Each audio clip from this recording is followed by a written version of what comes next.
चला बनवूयात मसाला दूध। कोजागिरी पौर्णिमेला मसाला दुधाचं एक वेगळंच महत्त्व आहे। पण नेहमीच रात्री झोपताना जर अशा पद्धतीचं मसाला दूध केलं तर वेगवेगळ्या प्रोटीन पावडरला बाय बाय म्हणाल तुम्ही। छान आरोग्यासाठी नक्की बनवा। आणि हो, चॅनलवर नवीन असाल तर पटापट जाऊन चॅनलला सबस्क्राईब करा आणि व्हिडिओ शेवटपर्यंत पहा। व्हिडिओ आवडला तर लाईक आणि आपल्या प्रियजनांसोबत शेअर नक्की करा। एक मोठं पातेलं घेतलं, त्यामध्ये पाऊण लिटर इतकं दूध मी टाकून घेतलं। हे दूध आपल्याला छान उकळून द्यायचं आहे, अगदी उकळून घ्यायचं आहे आणि आटवायचं आहे। दूध उकळतं आहे तेव्हा आता आपण बनवूया दुधासाठी मसाला।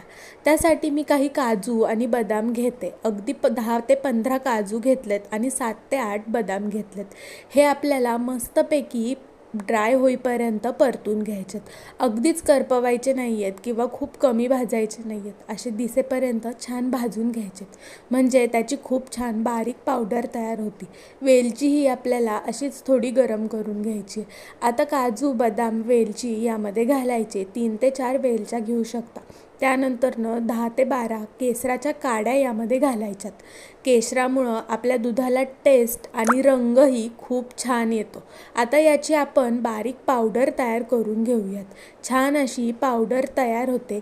मिक्सर चालू बंद करत फिरवा, म्हणजे तेल सुटत नाही, नाहीतर काजू बदामला तेल सुटू शकतं। आता आपलं दूधही छानपैकी उकळलेलं आहे, तेव्हा यामध्ये मी अर्धा वाटी साखर घालत आहे। तुम्ही कमी जास्त करू शकता तुमच्या आवडीनुसार। साखर विरघळून द्यायची आणि आपण दुधाचा जो मसाला तयार केला आहे तो मसाला 2 ते 2.5 चमचे या दुधामध्ये टाकून घ्यायचा। हे पाऊण लिटर दूध आहे, 1 लिटरही नाही आहे आणि अर्धा लिटरही नाही। 2-2.5 चमचे मसाला खूप होतो, तुम्ही तुमच्या पद्धतीनं घालू शकता कमी जास्त। आता मसाला घातल्यानंतरही आपल्याला छान असं दूध आटवून घ्यायचं आहे। दूध आपलं आटतं आहे तोपर्यंत उरलेला सगळा मसाला आपल्याला एखाद्या काचेच्या किंवा प्लॅस्टिकच्या पण हवाबंद बरणीमध्ये भरून ठेवायचा आहे। हा मसाला 15 दिवस ते महिनाभरही टिकू शकतो। फक्त मस्त हवाबंद डब्यामध्ये भरून ठेवा आणि फ्रीजमध्येही स्टोअर करू शकता। आता तुम्ही पाहू शकताय 15 ते 20 मिनटं सतत गॅसवरती हलवत ढवळत आपल्याला हे दूध आटवून घ्यायचं आहे। ढवळलं की दूध उतू जात नाही आणि खालून लागतही नाही। मसाला पावडर टाकल्यामुळं दूध खालून करपू शकतं, सतत ढवळत राहा। अशा पद्धतीनं आपलं दूध तयार झालं। हे दूध अगदीच तुम्ही गरमागरमही पिऊ शकता किंवा मग थंड करूनही पिऊ शकता। दोन्ही पद्धतीनं हे दूध छान लागतं। एकदा नक्की बनवून बघा।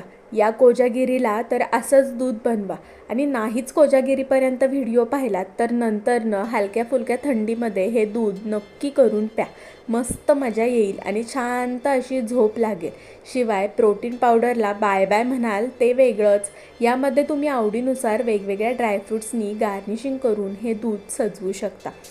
आता इथपर्यंत जर व्हिडिओ पाहताय तर नक्कीच तुम्हाला व्हिडिओ आवडला असेल तर एक लाईक नक्की करा। तुम्हाला कोजागिरी पौर्णिमेला हे दूध प्यायला आवडतं की थंडीमध्ये, ते कमेंट करून नक्की सांगा। व्हिडिओ शेवटपर्यंत पाहताय त्यासाठी खूप खूप धन्यवाद। थँक्यू।